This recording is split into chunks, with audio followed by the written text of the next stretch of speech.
वालेकुम जी, की हाल है? ठीक हो? की हाल है? केड़ी जगह तो? मोंग दे। अच्छा अच्छा, मोंग दे। अकरम मेरा नाम है। ठीक है। मोंग दा ते किन्ने अरसे तो है तुसी बकरियां ले या बीतल बकरे रखे न?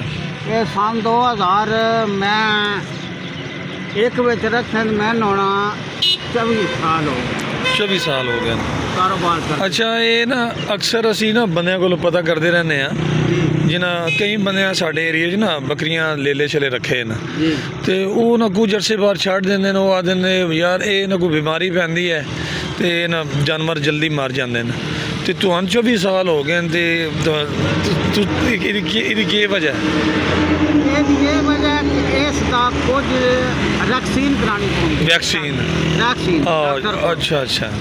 उस तो बाद इन्होंने छोटी मोटी बीमारी होवे तो उसका मैं खुद इलाज कर सकता। ठीक है। अच्छा अच्छा, ठीक है। तो मैंने उस बीमारी का जोड़ा इन्होंने लामत लगती है वो मैं टीके ले आऊँगा, वो मैं डायरी रखी है, मैं नोट कर लेंगे। ठीक है।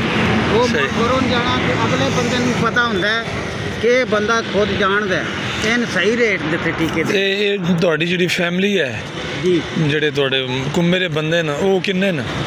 असी कुंबे दे बंदे जे अपने मेरी फैमिली जी है ना, पांच बच्चियां न, एक बच्चा। तो किस तरह गुजारा हो जाता है? मालक कर रहा गुजारा, इन्हों ही होर इदी तो बेची दे 7-8 लाख दे बकरे। अच्छा अच्छा, 7-8 लाख दे हर साल 7-8 लाख दे बन जाते हैं। फिर बच्चे जेडे उन्होंने बच्चे को पढ़े भी हैं? मैं फिर दसता नहीं, मेरी बच्ची जी 14वीं पढ़ रही है। अच्छा अच्छा, वो सोना पेपर 14वीं दे शुरू ना। अच्छा अच्छा। एक बच्ची जी है वो 8 पढ़ी है तो कुरान पाक पढ़ी है, नादरा कर रही है। नादरा कर दी, ठीक है। एक बच्ची जी है 6वीं क्लास है तो 14वें सपारे।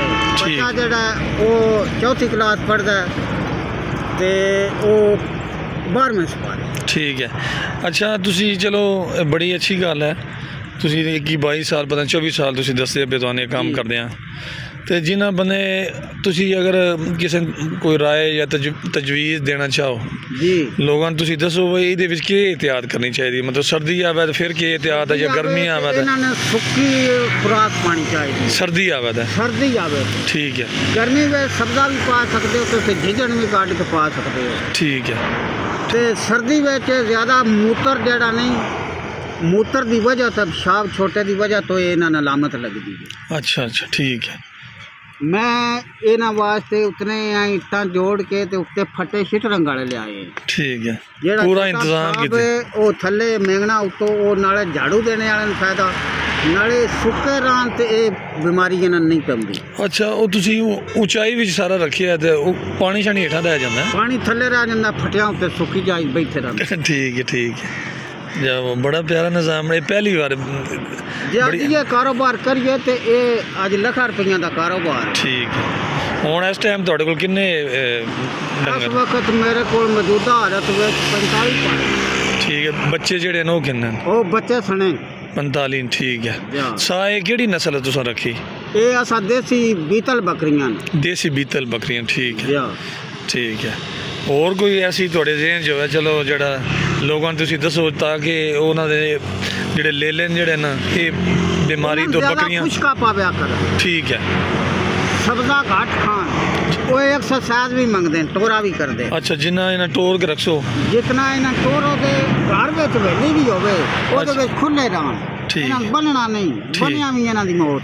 ठीक, मतलब ये मोन किले फिरते रहते हैं, ये जितनी एक्सरसाइज करते हैं उतने खुश रहते। ठीक ठीक। मेरी उम्र 60 साल है। ठीक है।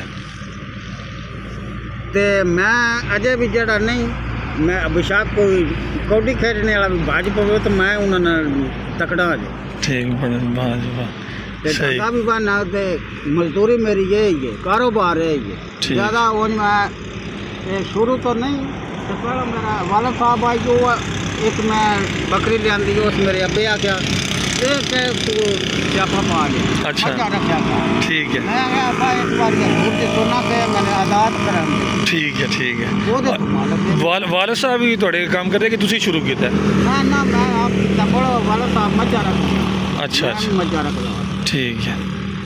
मज्जा तो मैं छड़ के इस निज़ाम से आया हूँ, मज्जा मैं नहीं रखता। अच्छा तुसी सर ना चाचा जी बुजुर्गो दोस्तों सन ना सन ये दसो वा कोई ऐसी तुसा मतलब खुराक तैयार की हो या दवाई तैयार की हो वो भी लोगों ने शेयर करो ताकि वो तुहाडे तो फ़ायदा उठान। इन्हां तो मैं इन्हां मसाला भी देना। ठीक है। इन्हां वैक्सीन भी कराना। मसाला केड़ा बनाया तुसी? वो एक बाजार तो भी लभदा तो मैं खुद भी आप बना लेना। अच्छा लिया के। ठीक है। ठीक। एक नमक पका लेना, एक सब्ज़ मिर्च अदरक बना लेना। अच्छा। वो कोट के सुबह सुबह प्याज भी इन्ना देना क्योंकि जी बादी होंगी है इन्होंने पानी मुँह तो ज़्यादा निकल जाता है। ठीक। एक खुशहाल हो जाते हैं। ठीक है। तो खुराक इन्होंने बहुत तूड़ी चौकर भी पा लो नहीं तो उतो बाजार तो भी लाभ जाती है। वो बाजार के उन्होंने आखना सन बकरियां वाला राशन बना दो। ठीक। वो सन कट्ठा मटीरियल दे सकते। ठीक है। वो 1000-2000 का लै वो पता लग जाना 15 विच कि साढ़े भारू खुशहाल न या परेशान।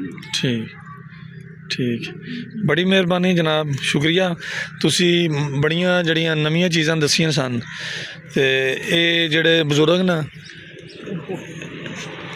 इन्हां नवीं चीज़ां दसियां न लोगों ने इन्हें इन्फॉर्मेशन दी है जी जनाब बहुत शुक्रिया मेहरबानी जी ओके जी अल्लाह दे वाले जी।